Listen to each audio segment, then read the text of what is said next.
A week before the wedding, Ryan brushed off a client's last call and came home early, hoping to rehearse his wedding vows. He opened the front door and was surprised to see his beautiful bride dressed to the hilt. Black cocktail dress, string of pearls, sheer black stockings, and high heels. Damn, she looks good, he thought. You're early. Her shrill voice gave away the terror she felt inside as her plan to avoid confrontation began to crumble. At first, Ryan thought he'd forgotten about the dinner date, so he flashed his best smile, kissed his fiancée, and announced, "Give me 10 minutes and I'll be clean-shaven and ready to go." "Go where?" Caroline trembled as the words flew from her lips. He froze in place. "With you, of course, for looking so hot." After a meaningful pause, the bride replied, "Darling, I'm so sorry, but you misunderstood me. Oh my God, I was so dreading this conversation that I was going to leave you a note explaining everything." Ryan was even more confused when he noticed Caroline had a travel bag next to the front door. She saw where he was looking. "I won't be home this weekend. I'm confused. What do you mean you won't be home? I'm so fired up about wedding planning, I have to go away." "Where are you going?" "A hotel downtown." "All alone?" It took her over a minute to answer. "I'll be with a friend." Ryan took a deep breath. "Since you didn't give your friend's name, is it safe to assume you'll be with a man?" Caroline looked guilty as sin. "It's not like that at all. He's just a friend." Ryan's voice grew louder. He started hammering his fists in the air as if he could force the words into submission. "You're going to share a room with a man a week before our wedding, and you want me to believe he's just a friend. I need this weekend. Dad, who's the son of a bitch who's going to share a bed with you?" His voice filled the room. "It's not like that at all. He's my friend I'm talking to." "Talking about what?" "About us, our relationship. Is he an experienced psychiatrist or a psychologist?" Caroline stared at the floor and answered nothing. "Is he a licensed therapist or a counselor?" Again, no answer. "Is he at least a member of the clergy who counsels engaged couples?" "No, but he's a good listener," she muttered. "A good listener," Ryan growled. "You're going to spend the weekend before our wedding with some asshole because he's a good listener." Caroline lowered her head even lower. Her shoulders slumped and she seemed to be melting. "Look at me when I'm talking to you." Ryan waited until she lifted her head. She sobbed and mascara dripped down her cheeks. 2 hours of preparation for hell took less than 2 minutes. "I'm going to ask you one last time. Who is that bastard? Promise me you won't hurt him. I promise I'll find out who he is and I'll kill him if you do. That's what I promise." Caroline collapsed to the floor and curled up like a whimpering puppy that had just chewed on its master's favorite slippers. "Stand up and answer me." There was still no answer. Ryan ripped the mirror off the hallway wall and threw it across the room. It exploded, hitting the dining room wall. Shards of glass spattered onto the wooden floor. Caroline jumped to her feet. "That's why I was going to turn off my phone and leave you a note explaining why I had to do that." The look on Ryan's face startled Caroline. "So if I came home at the usual time, you'd be gone?" No answer but a nod. Ryan struggled to keep his composure. "And you were going to sneak off to spend the weekend with another man and leave me a note." Ryan opened his briefcase and pulled out a notepad and pen. He tossed them on the dining room table and pulled up a chair. "It better be a damn good note. Start writing." Caroline sat down and started writing. After a few minutes, she stopped and set the pen aside. He waited for her to hand him the notebook. When she didn't, he snatched it from her. She wrote exactly one sentence. "Next week, I'm going to start a new chapter of my life, and I have to do it before it's too late." Ryan looked shocked. His voice trembled with excitement when he asked, "Tell me the truth. Were you going to admit that you were leaving with another man?" "If I had more time, I would have explained my feelings." "You didn't answer my question." "I would try to phrase it this way. You would agree that what I did was for us, to make our marriage stronger." "That's crazy. It doesn't make any sense. How could your affair make our marriage stronger?" He didn't give her a chance to answer. People get divorced when one of them has an affair. Marriages end because of affairs. So do engagements. This caught her off guard. She never thought Ryan would threaten to cancel their wedding over this. Caroline tried to think of a way to justify her actions. Finding none, she gave up and blurted out, "I couldn't tell you because I knew you would react badly." Badly! The word flicked a switch and Ryan exploded. "What are you talking about? It's not bad yet. This is your last chance. I'm not marrying you next week or at all unless you give me his name right now. The wedding's off. How's that? Is that bad?" Caroline grabbed his wrists. "Ryan, please don't say that. I love you more than anything in the world, but this is what I have to do." He broke free. "Tell me his name." Silence. "You have one last chance. Tell me his name or get the hell out of my house and never come back." "Ryan, please don't say that. I love you." "You really have one way of showing it." He opened the front door. "That's the last time I'm going to say that. Tell me his name or get the hell out of my house." Finally, she couldn't take it anymore. Scott Jenkins from work." "Your boss. That son of a bitch is older than your father," Ryan shouted. Caroline howled like a banshee trying to get out of hell. "Have you slept with him yet?" There was no answer. "Have you slept with him yet?" Caroline stared silently at her feet. "Have you slept with him yet?" Caroline covered her face with her hands. "Although your silence speaks louder than any words, I'm still waiting for an answer. Have you slept with him yet?" She nodded affirmatively. That simple gesture struck Ryan harder than any baseball bat. His heart raced, and he thought he was having a heart attack. He felt dizzy and grabbed the table to keep from falling. Caroline stood there, afraid to say anything. Ryan took a few deep breaths before he could speak. "As I recall from the Christmas party, he's married. What does his wife think about him having a beautiful blonde half her age?" "She doesn't mind.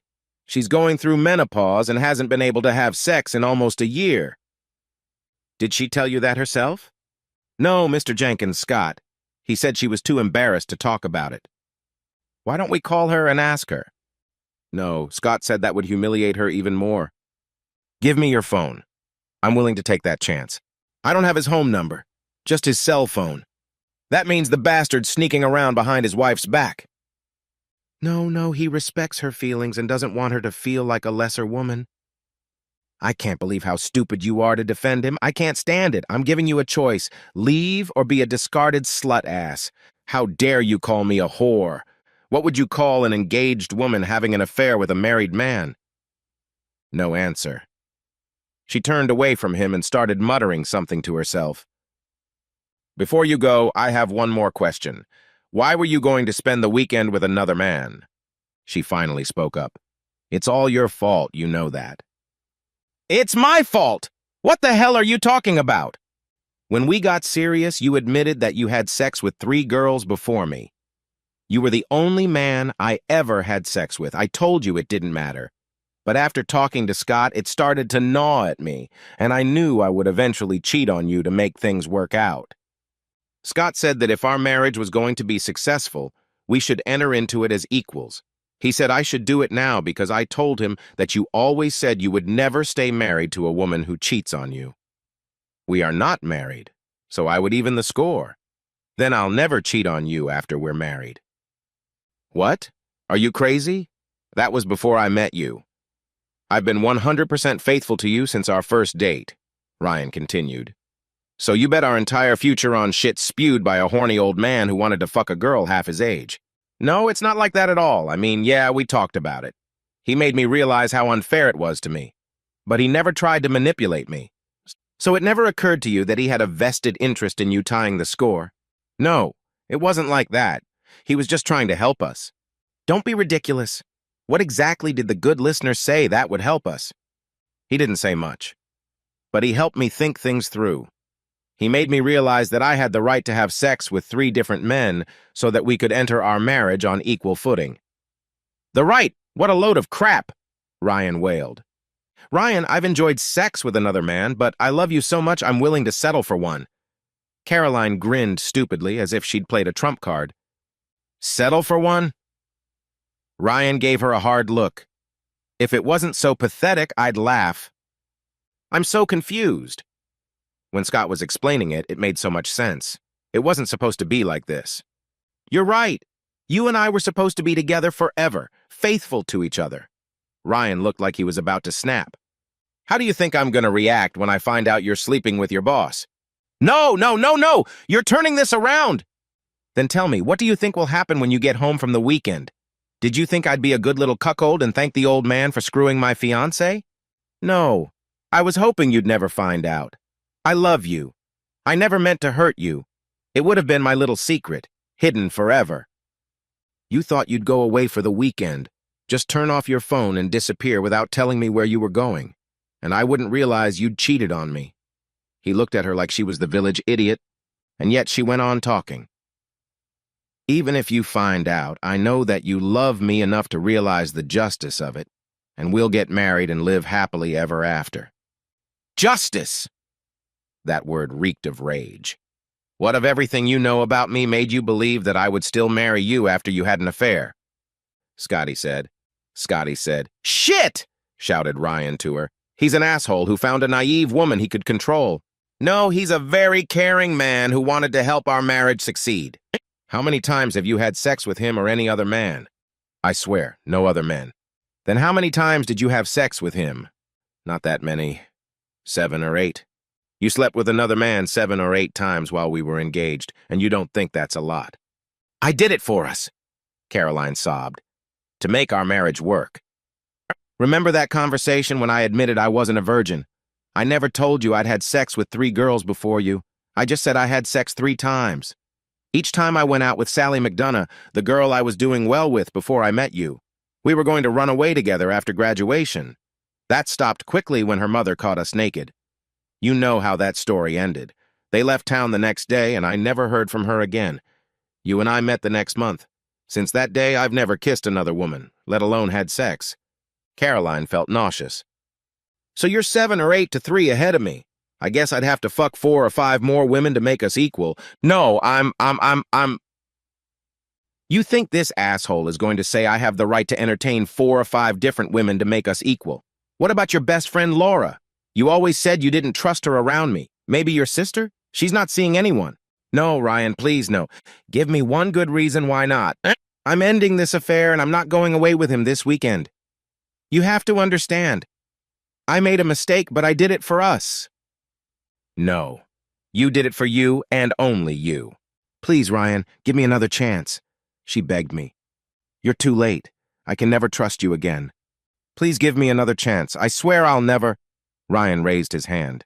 She stopped talking. What you did was pure evil. There is no more of us. You destroyed that. And there will be no wedding. Ever.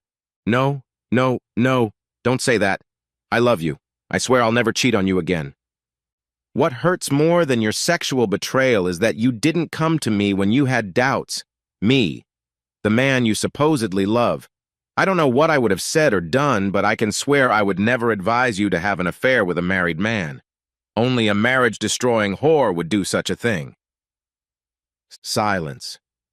Caroline could almost feel the bony fingers of death ripping her soul, her every dream from her chest. She struggled to breathe and felt the taste of bile in her mouth. What do you think your mom will call you when I tell her we won't get married because you took another man inside you? I will make sure everyone knows what you did. All of our family and friends will know that we are not getting married because you had an affair with a married man. Ryan grabbed her left hand and nearly ripped her finger off, taking her wedding ring from his ex-fiancée. No! That's mine! You gave it to me! Her hands swung at him, trying to take back the symbol of their commitment. You betrayed us. You betrayed everything behind that ring. He clenched it tightly in his fist. It's over. I can't marry you. Please leave before I hurt you. The finality of those words hurt Caroline. She tried to speak, but her mouth could not utter a word. Instead, she made a sound like a dying man struggling for his last breath. Her eyes were huge and her body trembled. Still, not a word could be heard. There was silence in the room. Tears ran down Ryan's cheeks. I haven't felt like this since my father died. Caroline dug through her memory, trying to find the right words to save her marriage. But nothing came out. Only then did she finally realize she had been deceived. A sharp knock on the door interrupted the silence.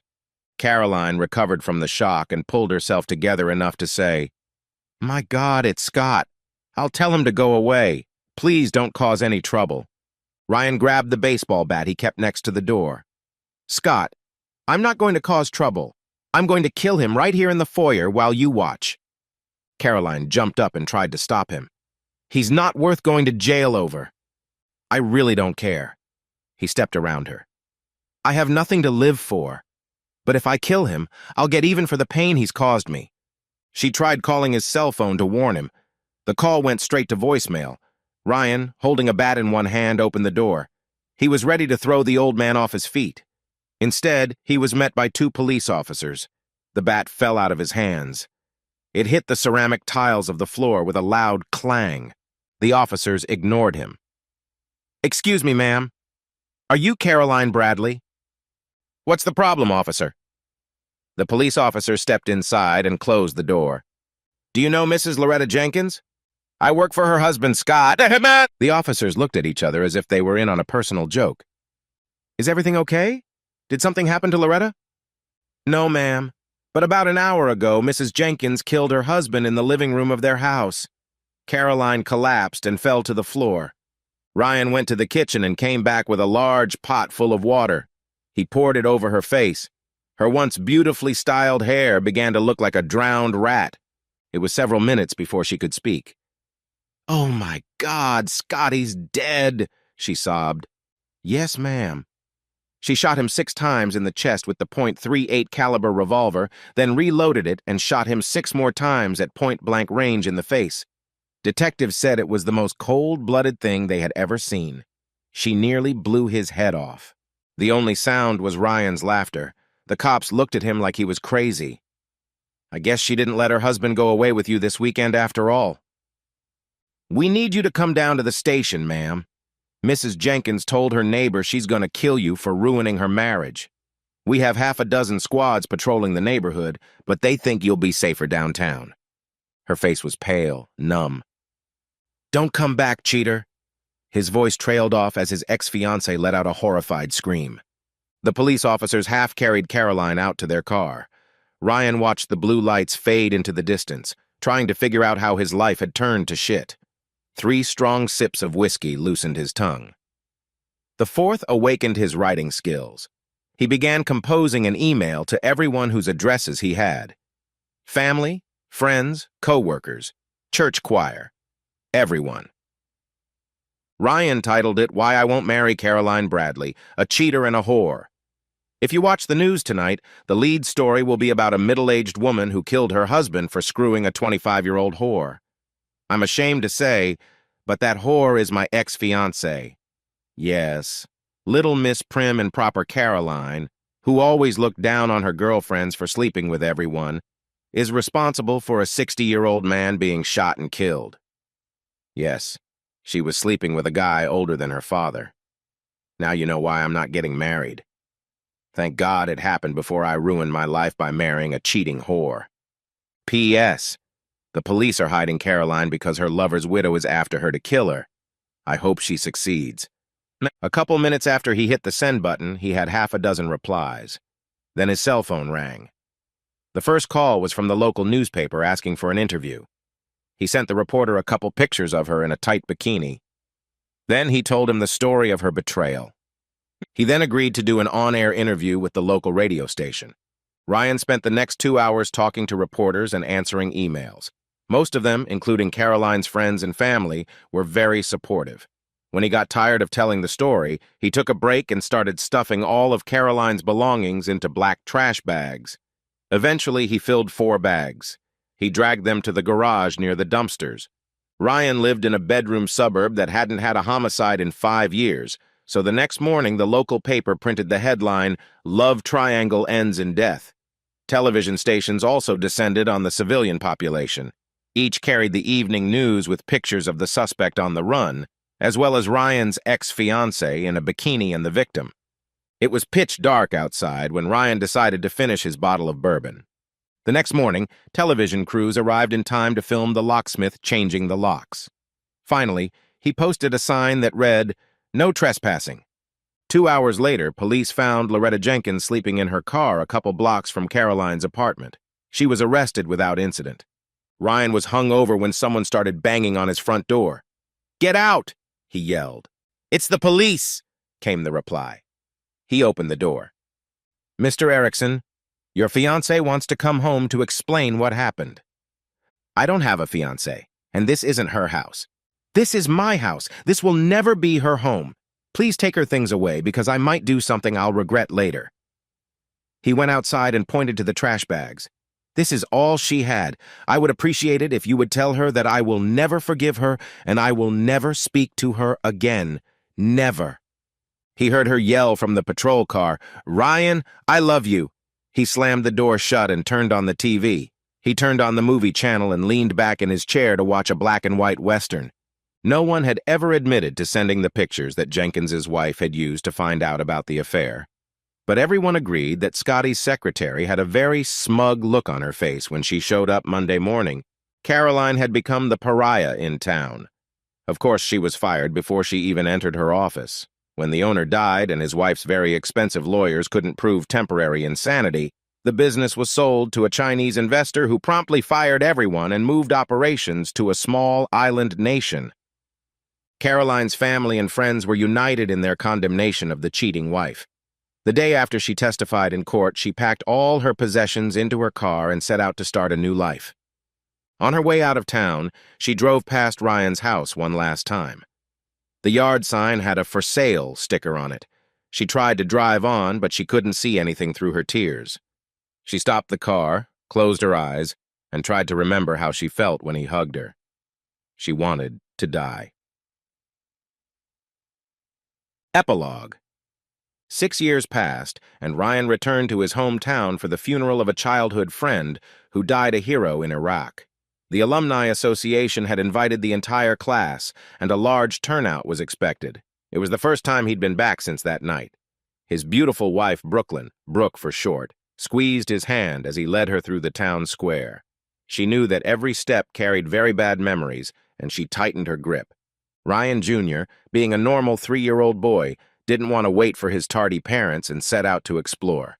When his mom and dad stopped to look in the window of an antique store, Ryan Jr. ran without looking and bumped into a woman coming out of the store. She backed up a couple of steps and dropped her bag on the sidewalk. Several items fell out, including a condolence card. "Ryan Robert Erickson, stop running immediately!" A chill ran down the woman's back when she heard his name. The mother turned to the woman and said, "We spent 6 hours in the car, and he has too much stored energy to walk." Ryan Jr. walked up to the woman and said without prompting, "I'm sorry I ran into you, lady, and made you cry." "Are you okay?" Brooke asked. "I'm fine. Your son is a very well-mannered gentleman. You should be very proud of him." When Ryan Sr. knelt down to pick up the bag, he recognized the woman. Their eyes met, and they continued to stare at each other as his son helped him pick up the fallen ink pen. He silently handed the bag to the woman. It was then that Brooke noticed that her husband had tears in his eyes. She immediately realized who the woman was, and like a lioness protecting her cubs, she stood between the bad memory and her husband. "Don't ever come near my family." She glared at the woman, provoking her to speak.